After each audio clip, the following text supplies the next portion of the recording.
You ever get into a job that turned out to be more dangerous than you thought it would be?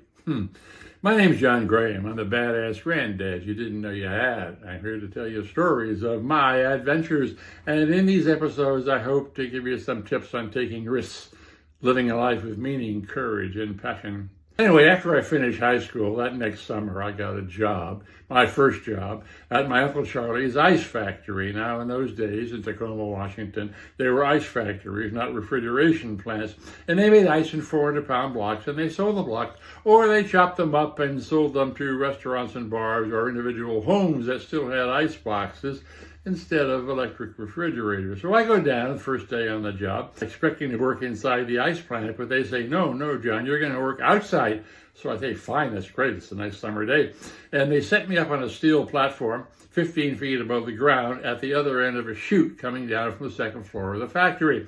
And that chute is above railroad tracks, and a switch engine pushes a rail car underneath where I am on that platform. It's got boxcars, refrigerator cars, that have a compartment at either end for ice, and they fill it full of ice, and then the rest of the car, they fill full of fruits and vegetables, and they stay cool all the way to, Chicago.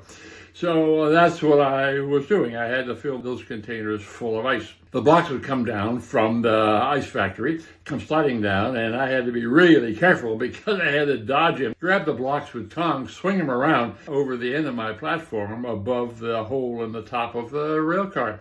So I had to do that from this 15-foot platform. I could have been knocked off that platform by those blocks if I wasn't careful. And then I had to take the blocks and I had a sharp ice pick, and I would dismember that block into small pieces, and the pieces would fall into the ice compartment on the railway car. And that's what I did. And it was insanely dangerous, and I didn't realize it. But I was 19 years old and young and dumb. So anyway, I do this, and without incident for the entire summer. So the point is this.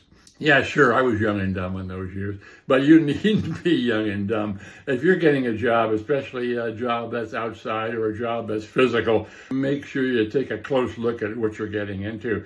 If there's a contract or agreement, read it, go down to the job site and take a look. Make sure you look at the risks involved and make sure you're willing and able to take them and that you're fairly compensated for it. That's only common sense. What was your first job, especially a job that turned out to be more dangerous than you thought it would be? Let us know. I'd like to know.